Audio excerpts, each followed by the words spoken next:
I ended my engagement to my fiancé after she asked for a break, so she could explore things with her ex. Stick with me while I share my story. And if it touches you, don't forget to support our channel by hitting that subscribe button, dropping a like, and sharing it with the people you care about. My name is Ryan Miller. I'm 28, work as an engineer, and I've always been the kind of guy who puts in the effort. I grew up believing if you worked hard, stayed loyal, and treated people right, good things would follow. For a long time, I thought I'd found proof of that in Jessica Carter. She was 27, worked in marketing, and she could light up a room with her smile. She was sharp, social, the type of woman everyone seemed to like immediately. We'd been together 4 years, and from the outside, we looked like a picture-perfect couple. We'd just locked down a wedding date.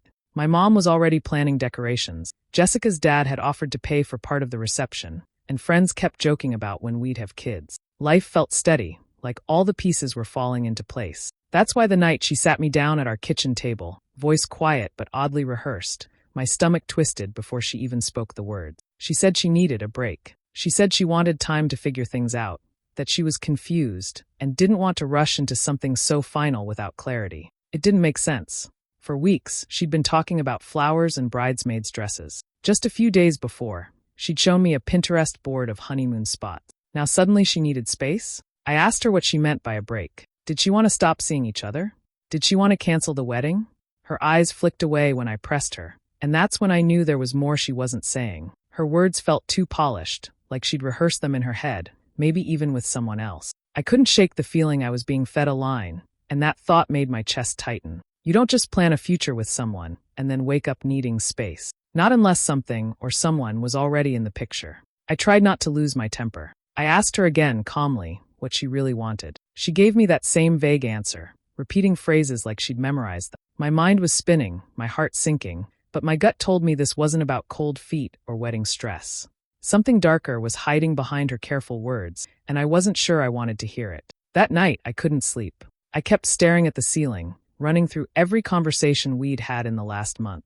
I thought about how she'd been smiling at her phone more often, slipping into the other room to take calls. I thought about the sudden change in her energy, the way she'd pull back when I leaned in. All the signs were there. I just didn't want to admit what they meant. That night, I couldn't hold it in anymore. I sat Jessica down in the living room, the only light coming from the lamp in the corner, and asked her straight out what this break really meant. My voice shook, but I wasn't going to dance around it anymore. She tried to dodge me, twisting her fingers together, giving half answers. The silence stretched until I finally said, "Are you seeing someone else?" Her eyes flicked up, then back down, and the pause told me everything before her lips even moved. She whispered, almost too soft to hear, I want to see Derek again." My chest tightened so hard I thought I couldn't breathe. Derek Thompson, the same guy who had strung her along years ago, the same one who made her cry for weeks when he cheated. I had been the one who picked up the pieces, the one who showed her what steady love looked like. And now, after everything, she wanted to go back to him? I stared at her, waiting for her to laugh, to say it was some kind of cruel joke. Instead, she looked at me with tears in her eyes, like she actually expected me to understand. She told me she still loved me, that she didn't want to lose what we had, but she needed to know if there was something left. She wanted me to wait for her, while she tested the waters with the same man who had already thrown her away once. The words didn't even sound real. My fiancé, the woman I was supposed to marry, was asking to keep me on hold while she played around with the guy who had betrayed her before. She was asking me to be her safe place while she relived old mistakes. My mind spun, anger, sadness, humiliation crashing together. I asked her if she realized what she was saying, if she understood what she was doing to me. She reached for my hand, her voice soft, begging me not to blow it out of proportion. She said it was just temporary, that it wasn't a big deal, like our engagement was something she could put on pause whenever she felt restless. I pulled my hand back, and for the first time, I didn't recognize the woman sitting in front of me. The person I thought I knew, the one I'd trusted with my future, was gone. All I saw was someone who wanted the comfort of my love without giving me the same in return. The weight of her words pressed down on me, heavy and cold. It was betrayal dressed up as honesty, and I couldn't find a single part of it that made sense. The clock ticked in the background, the house unbearably quiet except for her uneven breathing. I didn't yell, I didn't cry. I just sat there, stunned, the reality sinking deeper with every second. Jessica wanted Derek, and she wanted me to wait patiently in the shadows while she chased him. I sat there for a long time, staring at her, trying to process the fact that the woman I was about to marry was asking me to stand by while she went chasing after a man who had already broken her once. The longer I thought about it, the clearer it became. I wasn't going to be a placeholder. I wasn't going to be the guy she kept in her back pocket, just in case things with Derek didn't work out. When I finally spoke, my voice was steady. I told her I wasn't anyone's backup plan, and I wouldn't live in someone else's shadow. She froze, like she hadn't expected me to draw a line. Her face twisted, and suddenly the tears stopped. "You're really going to throw away everything we built just because I need some time," she snapped. I felt my jaw tighten. "Time?" I asked. "You're not asking for time, Jessica. You're asking for permission to betray me." Her expression hardened, and she crossed her arms like she was the one being wronged. "You're being overdramatic," she said. "You always make things bigger than they are. It's not like I said I didn't want you." Hearing those words lit something in me. I realized right then she had no idea what love meant. To her, it was convenience, safety, a soft place to land when excitement ran dry. To me, it was commitment, loyalty, trust, and she had just shattered all of that without blinking. I stood up. My hands were shaking, but I kept them clenched at my sides. She followed me into the kitchen, her voice rising, trying to guilt me into backing down. "You're really walking away from us? From our future? From everything we planned?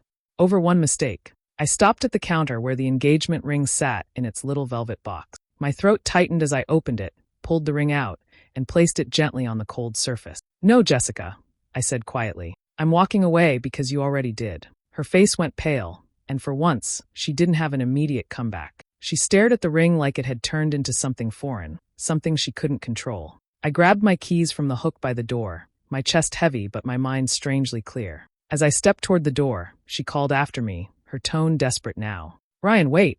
Don't do this. We can fix it. You'll see. It's just a phase, just a little space." I didn't answer. I opened the door, the night air rushing in, cool against my skin. For the first time in weeks, I felt like I could breathe. I walked out without looking back, leaving behind the ring, the plans, and the illusion of a woman who had never truly chosen me. All I carried was my dignity, and at that moment, it was worth more than any promise she had ever made. The morning after I left, I thought I'd get a little space to clear my head. Instead, my phone lit up with calls I didn't answer. By the afternoon, I understood why. Jessica had wasted no time running to my family. She spun her story fast, telling them I'd walked out without reason, that I'd panicked and abandoned her when all she needed was patience. When I finally checked my messages, I saw words that made my stomach knot. My aunt asking what went wrong. My cousin saying I shouldn't have been so cold. Even my own mother wondering why I hadn't tried harder. They didn't know the truth, and hearing her version first, they believed her. The humiliation burned. People who had always trusted me now looked at me like I was the one who broke her heart. Every time I thought about setting the record straight, I stopped myself. I hated drama. I hated the idea of shouting my pain to the world, even if it meant clearing my name. So I swallowed it and stayed quiet, keeping the ugliness between me and Jessica, even as it spread behind my back. But Emily, my younger sister, wasn't buying the story. She showed up at my apartment one evening, arms crossed, eyes sharp. "Ryan," she said, "I know you. You wouldn't just walk away from her for no reason. Tell me what really happened." At first, I tried brushing it off, telling her I didn't want to talk about it. But Emily never took no for an answer. She cornered me in the kitchen, blocking the doorway like she'd done when we were kids. "You're not leaving this conversation until you tell me." She came to Mom crying her eyes out. "Everyone thinks you're some cold-hearted jerk. That's not you, so what is it?"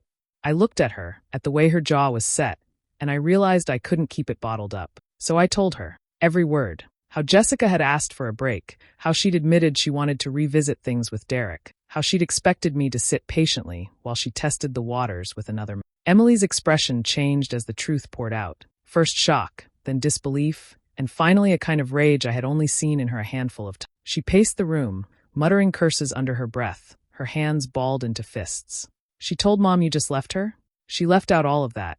I nodded, feeling both relieved and raw. Emily stopped pacing and looked me dead in the eyes. "She's not going to get away with this," she said. Her voice shook with anger, and for the first time since the breakup, I didn't feel completely alone. The shame I'd been carrying started to crack, just a little, replaced by my sister's fury. Not aimed at me, but at Jessica, who had tried to rewrite the story in her favor. And I knew Emily wouldn't let that lie stand for long. It didn't take long before whispers reached me. At first, I ignored them, brushing off what friends hinted at. But then I saw it myself. Jessica walking through town with Derek at her side, her hand looped through his arm like they'd never spent years apart. She laughed loudly at something he said, tilting her head in that practiced way she used to do with me. The sight cut deep, sharper than I wanted to admit. Derek looked smug, parading her around like she was some trophy he'd won back. He knew exactly what he was doing. Every gesture, every grin aimed my way when our eyes met, carried the message, she chose me over you. And what made it worse was knowing he wasn't with her out of love. To him, Jessica was just proof he could take back what I had. Mutual friends started reaching out, their voices laced with pity. Sorry you had to see that, man. She's making a fool of herself. They tried to console me, but I brushed them off. I wouldn't let them hear the storm churning inside me. On the surface, I stayed calm, nodded politely, acted like it didn't matter. But every time I saw them together, the anger twisted tighter. What burned most wasn't the sight of them. It was the realization of what Jessica had assumed. She thought she could run back into Derek's arms,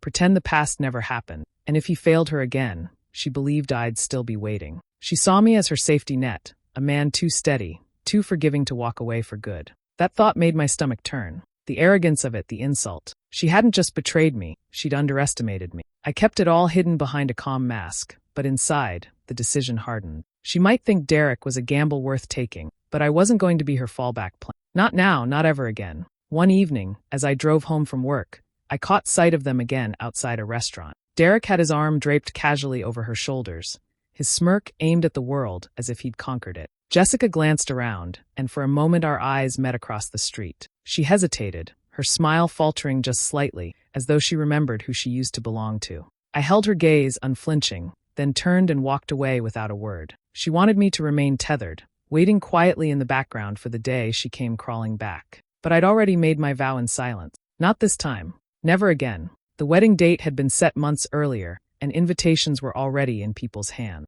That made everything worse.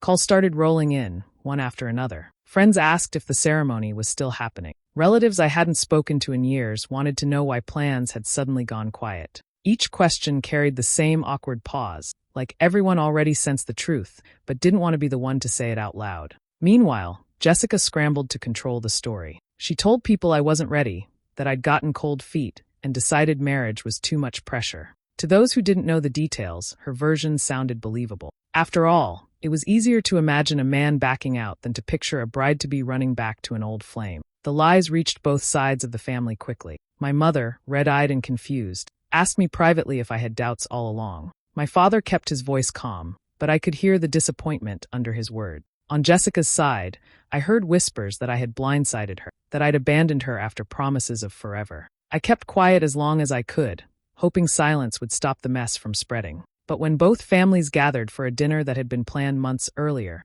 I realized the moment had come. The tension in the room was unbearable, each polite smile hiding suspicion. Finally, I put my fork down and spoke. I didn't shout. I didn't point fingers. I just laid out the truth as simply as I could. I told them Jessica had ended things herself, not me. I told them she had asked for space because she wanted to revisit her past with Derek. I explained that I hadn't left her without reason. I had left because she'd already chosen another path. The silence afterward was heavier than any words. Chairs shifted, eyes darted, and for the first time, Jessica didn't have a quick answer. Her face flushed, and the confident mask she'd been wearing cracked at the edges. She tried to laugh it off, claiming I was twisting things, but her voice trembled. My mother's gaze turned sharp, realizing she'd been misled. My sister sat back with her arms crossed, glaring at Jessica like she wanted to tear her apart. Even Jessica's own brother frowned, uncomfortable with what he was hearing. The narrative she had built so carefully began to collapse right there at the dinner table. Jessica opened her mouth to defend herself, but the words fell flat. Everyone could see the truth now, not because I attacked her, but because I simply told the story without anger. Her mask slipped, and what lay underneath was clear: manipulation, selfishness, and fear of losing control. By the end of the evening, she looked smaller than I had ever seen her. The woman who had once strutted with confidence now sat quietly, cornered by the very lies she thought would protect her. Weeks passed, and I heard less and less about Jessica and Derek. At first, they were everywhere: restaurants, bars, even family cookouts where someone always seemed to have spotted them. Then suddenly the sightings stopped. Whispers reached me that Derek wasn't showing up anymore, that Jessica had been seen alone, looking strained. One night, long after I'd settled in with a book, there was a knock at my door. I wasn't expecting anyone, so I almost ignored it. But the knocking didn't stop. When I opened it, there she was, Jessica. Her hair was a mess, her eyes swollen from crying. The confident woman who once demanded space now looked broken, standing on my doorstep like a stranger. She stumbled into words, voice trembling, explaining how Derek had disappeared. He'd promised her dinners, weekends away, a future. Then he stopped answering calls, stopped replying to messages, and finally vanished altogether. She tried to laugh through her tears, calling it classic Derek, but the laugh died quickly, replaced with sobs. I leaned against the doorway, arms crossed, listening without a word. She reached for me, but I didn't move. She begged me to understand, to remember the years we had built together. It was a mistake, she cried. I see it now. You're the one I really want. You're the one who's always been there for me. Her voice cracked as she repeated it, pleading like she believed sheer desperation could erase everything she'd done. But as I looked at her, something inside me shifted. The fog that once clouded my judgment was gone. I saw her clearly, not as the woman I'd loved, but as someone who only valued me when she had nothing else left. She hadn't come back out of love. She had come back because she had nowhere else to go. I didn't see regret in her eyes, only fear of being alone. The promises spilling from her mouth weren't born of sincerity. They were born of panic. I let her cry. I let her speak. But I gave her nothing back. No comfort, no reassurance. She wanted me to fold, to wrap my arms around her, and make her mistakes vanish. Instead, I stayed silent, steady, watching her unravel. In that moment, I knew exactly who she was. Not someone unlucky, not someone confused, but someone selfish, unreliable, incapable of the kind of love I had offered her. The truth hit harder than her betrayal ever had. She hadn't just broken my trust. She had shown me she was never worthy of it in the first place. When her sobs finally slowed, she looked at me with wide, pleading eyes, waiting for a response. I gave her none. All she saw staring back at her was the reflection of her own choices, and the finality she had never expected to face. She stood in my doorway, tears streaking her face, waiting for me to soften. But I didn't move. My voice came out quiet, steady, cutting through her desperation without a trace of anger. I told her no. Not this time. Not ever again. She blinked, stunned, like the word itself was foreign to her ear. She opened her mouth to argue, but I spoke first, reminding her of the moment she'd looked me in the eye and said she needed a break, to see Derek. Her own words echoed back at her now, stripped of the excuses she had wrapped them in. I watched the recognition hit her, the way her shoulders sagged as if the weight of her choices had finally settled. Jessica stammered, tried to insist things had been misunderstood, that she hadn't meant it the way it sounded. But I stayed calm. I didn't yell, didn't curse, didn't give her the drama she was hoping for. I simply refused. That silence, that absence of comfort, was sharper than any outburst could have been. The more she pleaded, the clearer it became. Her panic wasn't about losing me as a person, but about losing the certainty I had always given her. She had assumed I'd be there, no matter what, waiting like a safety net when life with Derek unraveled. Denying her that safety was my revenge, simple but absolute. Eventually, she stopped talking. Her sobs quieted, her eyes darted everywhere but at me. For the first time, she realized she no longer had control. The strings she thought she could pull had snapped. I didn't slam the door, didn't throw her out. I just let the silence grow until she turned and walked away, unsteady and defeated. It didn't take long for word to spread. Families talk, friends talk, and soon the truth replaced the story she'd been selling. People learned it wasn't me who had broken the engagement, but her who had chosen to chase the past. They learned she had come crawling back only after being discarded. Her reputation began to crumble. Invitations dried up, whispers followed her in every room. The woman who once walked with her chin high now avoided eye contact, afraid of the judgment in people's stares. She had wanted the security of being seen as the victim, but I had taken that from her the moment I refused to play the part of the forgiving fiancé. I didn't need to humiliate her, didn't need to plot elaborate schemes. My calm rejection had been enough. The future she thought was guaranteed vanished in front of her, and all that remained was the shadow of her own choices. That was the price of underestimating me. After everything fell apart, I decided I wasn't going to let the mess define me. I threw myself into work, staying late on projects, pushing for promotions, and focusing on building the kind of career I'd always wanted. Each achievement felt like another step away from the wreckage Jessica left behind. Outside the office, I started taking better care of myself. I signed up for a gym membership, at first just to clear my head. Soon it became a routine, lifting weights, running laps, sweating out the anger that once weighed me down. My body grew stronger, but more importantly, so did my mind. I wasn't just passing time anymore, I was reclaiming it. I also picked up old hobbies I'd left on the shelf during our relationship. Woodworking, hiking, even weekend road trips by myself. The quiet moments reminded me of who I was before all the drama, someone who could find peace in simple things. Eventually, I started dating again. Nothing serious at first, just coffee, dinners, and long conversations with women who treated me with kindness and respect. It felt strange at the beginning, being on the other side of betrayal, learning to trust people again. But each time I sat across from someone new, I realized not every woman would see me as a safety net. Some actually valued me for who I was, not what I could provide when someone else let them down. My family, who who had once believed Jessica's version of the story, began to see the truth with their own eyes. They watched me rebuild myself piece by piece without bitterness or cruelty. My mother told me she was proud of how I carried myself, and my father, a man of few words, shook my hand one evening and said, "You did right." Even Emily, who had always been in my corner, admitted she was impressed by the strength I'd shown. Meanwhile, Jessica tried hard to spin her situation. I heard she painted herself as the victim, telling anyone who'd listen that she'd been abandoned unfairly. But the more she repeated it, the less people believed her. Too many had seen through the cracks. Too many had heard the truth from me directly. Sympathy turned into pity, and eventually, even that faded. Knowing she was left bitter and isolated while I moved forward gave me a strange kind of peace. Not joy at her downfall, but relief that I no longer carried her choices on my shoulders. The chains were gone. For the first time in a long while, I felt light, free of doubt. Betrayal hadn't destroyed me. It had clarified everything. I no longer wondered if I'd done the right thing. Every step I took on my own path confirmed it. Leaving her behind wasn't just a decision, it was the beginning of my freedom. Looking back now, I can see it clearly. I dodged a bullet. At the time, the pain felt unbearable, like the floor had dropped out from under me. But with distance, I realized tying myself to Jessica would have been a prison sentence.